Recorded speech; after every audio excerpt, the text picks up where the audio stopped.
Good day po ulit sa inyo. Matagal-tagal din tayong walang video dahil busy. Halos 4 months nung huling video. Maraming salamat pa rin po sa mga nag-subscribe at sana ay mag-subscribe din kayo kapag napanood nyo na ang video ito. Okay, unboxing video and review na naman po tayo at sa ngayon naman mag-unbox tayo ng planer ng DCK na brand. So, unting backstory lang kung bakit ako kumuha ng planer.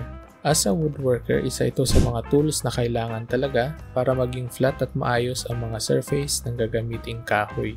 Mas lalo na sa mga furniture, kaya kumuha ako ng planer. Pero yung una kong kinuha na planer dahil nga gusto ko ay maging budget friendly ang mga tools pero ayoko naman yung mga fake na kopya ng malalaking brand. Ang una kong nakita na mura ay ang brand na Maze Plus. Pero guys, kung nagbabalak man kayo na kumuha ng tools na brand ay Maze Plus, wag na. Yes, mura siya pero wala sa quality.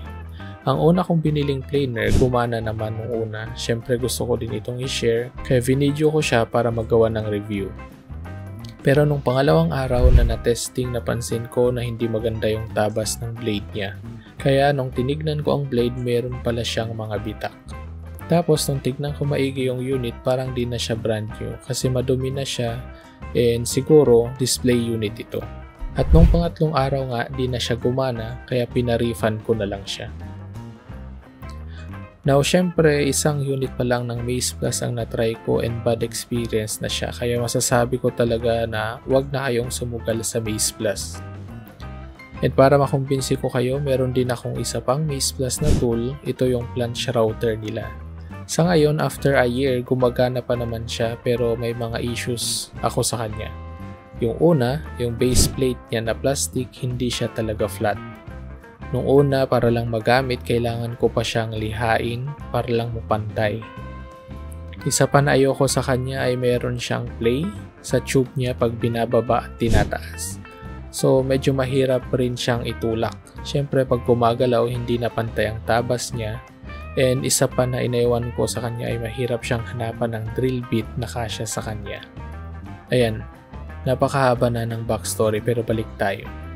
So yan yung mga rason kaya naghanap ako ng murang brand na mabibili, i-review at magagamit. Okay, ang nahanapan kong brand ay ang DCK. Nasabi nila sila din ang gumawa ng DCA na brand o yung Dongcheng. Which is marami na akong nakikitang gumagamit ng brand na ito at sabi nila maganda nga ito kaya medyo natuwa ako. Pero kamakailan lang nalaman ko din na sila din yung may gawa ng Mitsushi na brand. So parang mas pinagandang version lang itong mga to. So sa tingin ko yung Mitsushi kasi na brand parang isa din yung sa mga mabababang quality na tools and mura din lang siya. Pero kung makikita nyo sa channel ko nagsimula ako, Mitsushi din yung una kong mga tools.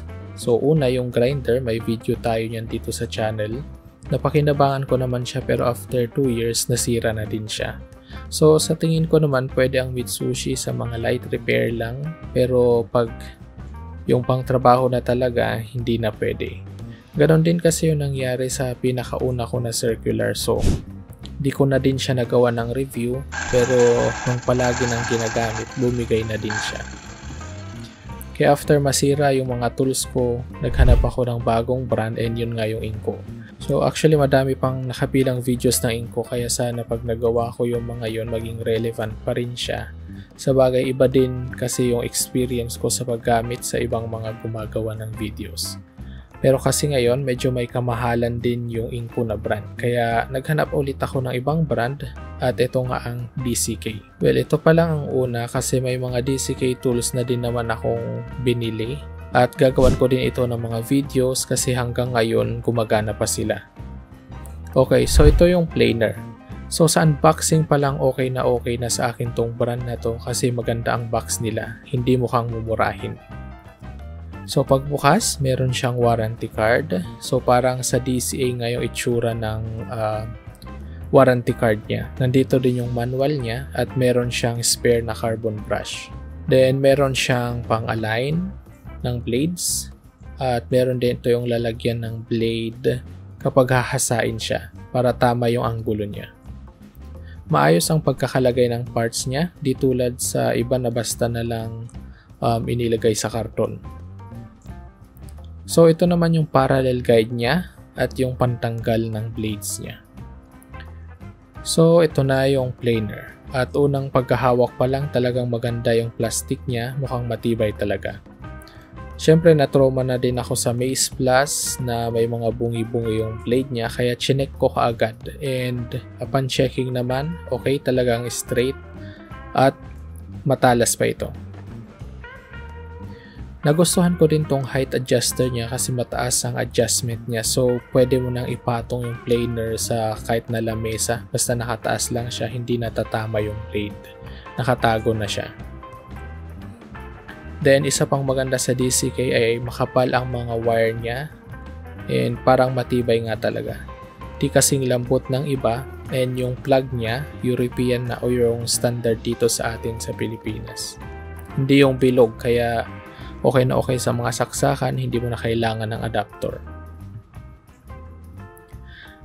At ayan, okay naman siya nung una kong sinubukan. Ito nga pala ay 500 watts lang, so medyo mababa ata, pero para sa akin okay na to sa mga DIY projects ko. Ayan, makikita nyo sa unang paggamit, medyo hindi ko pagkamay siyang gamitin, so pahinto-hinto yung pagsubok ko. Pero makikita na yung tabas niya ay makinis talaga. So masaya ako nung una pa lang dito sa DCK. Maganda kasi yung quality ng pagkakagawa niya at matibay talaga. At ngayon nga, mag-1 taon na siya sa October, ay okay pa naman ang performance niya. Madami-dami na ding projects ang natapos niya and okay pa rin naman yung blade niya. Hindi ko pa rin siya sinubukang hasain kasi matalas pa rin. So ayan, itong DCK na planer, highly recommended ko sa mga katulad kong DIYers. Not sure lang sa performance niya kapag pangbaragan na yung mga gawa. So kung may nakatry man, comment nyo lang yung mga naging experience nyo para ma-share naman natin sa iba. Okay, so ito po yung first na DCK tool na video natin. So marami pa tayong susunod kaya sana subaybayan mo. Maraming salamat po sa panonood at see you on my next unboxing video.